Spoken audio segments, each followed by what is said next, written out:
Peace to everybody. This is about review. Prince's album of giveaways affirms his 80s dominance, and of course, Prince had accidental overdose when he passed away, and for a couple of years now, I guess.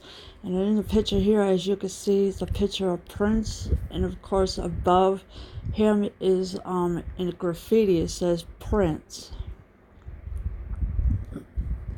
The latest Prince Vault excavation originals brings together 15 demos that he wrote for other artists, many of them hits, a further testament to how thoroughly his singular artist came to dominate a decade of music. So yeah, there was 15 demos that he wrote for other artists.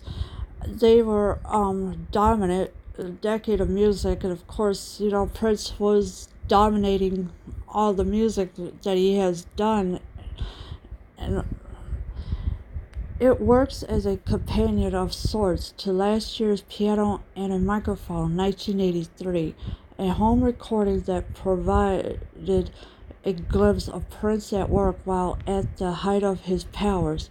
The demos on originals mostly come from this period of extreme creativity, 1981 to 1985, while releasing 4 acclaimed albums in a row.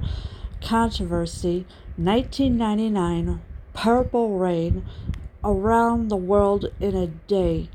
Prince also was writing hits for The Time, The Bangles, and Sheila E., among others. So when Prince was doing his music, he was doing other music like for The Time, The Bangles, and Sheila E. to see what kind of music they wanted. So that's what he did. He was doing their music too as well. And Prince had worked really hard on his music and others as well. Whereas Piano and a Microphone 1983 was bare bones, originals contains elaborately arranged tracks with Prince playing most of the instruments and singing most of the vocal parts. So accomplished were these demos that some artists simply used them as their own, master recording, and then added their own vocals there. So Prince had a pretty good talent. He played a lot of different instruments. That means piano, guitar, whatever he could find to play, and that's what he did.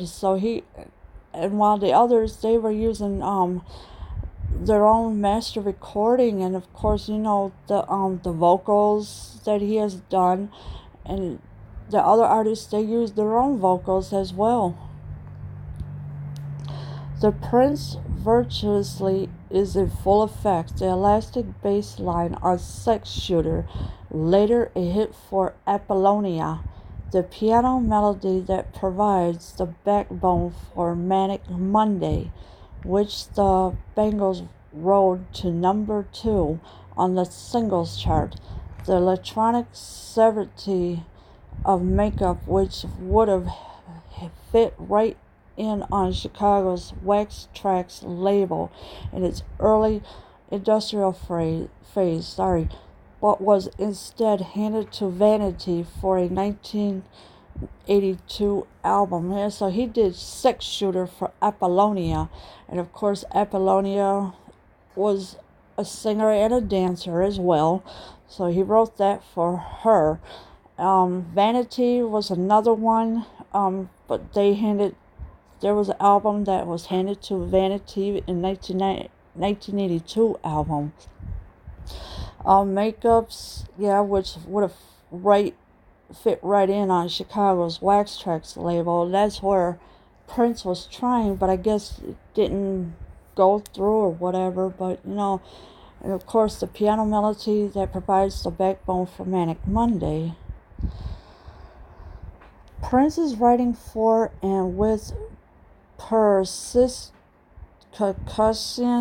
I don't know that word, so Sheila E. was particularly inspired, including the propulsive Latin funk of Holly Rock, the guitar-stoked Renaissance Fantasia, Dear Michelangelo and the strutting the glamorous life, which is chamber jazz, into bleeding cello and saxophone before the glorious synth riff takes over. So we get Sheila E. She did Holly Rock. I like that music, and she did other music too, is like Dear Michelangelo and the Strutting the Glamorous Life, which is another good song I like.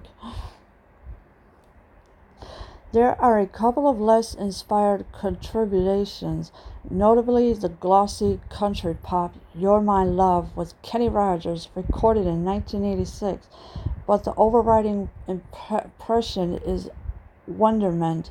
Prince was on such a roll that he was giving away tracks that could have provided the backbone for at least another terrific album of his own during this era. Music that ranges from the funk mischief of Jungle Love to the falsetto tenderness of Baby You're a Trip. So yeah, Prince was giving away tracks. I guess they weren't sitting too well with him. Who knows? I don't know for sure. But he did You're My Love, which Kenny Rogers recorded in 1986. He did Jungle Love, but gave that to The Time. And Baby You're a Trip, I don't know if he kept that one or gave that one away, but there was a lot of tracks that Prince have given away, and I really wish he hadn't done it, but because it would have been a backbone. It would have been a backbone for at least another terrific album that he could have had. Most famously, There Is Nothing Compares to You. Prince's demo is densely arranged, which suggests that he thought it could be a hit for someone. He was right. Though not initially, he gift-wrapped the song for the family, a short-lived spin-off project for his friends in the time. But it was never released as a single, and the band and its self-titled debut album quietly vanished. Then Sinead O'Connor revived the song by reframing it as a stark hymn.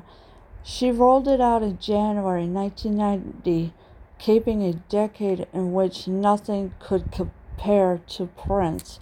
Yeah, so Sinead O'Connor had revived the music Nothing Compares to You that Prince had wrote and sang. And so she took over that song. The Time, yeah, he had a short-lived spin-off project for his friends in the time. Prince's demo is densely arranged, so there was a lot of music that Prince never got to sing, and he just gave it all away. And you know, it's sad that most of his music is still not being touched to this day because, you know, of what happened to him, of the accidental overdose in his apartment, that it was just a terrible tragedy that he passed away. And of course somebody found him deceased in the elevator at his home. Leave your comments below. I am out.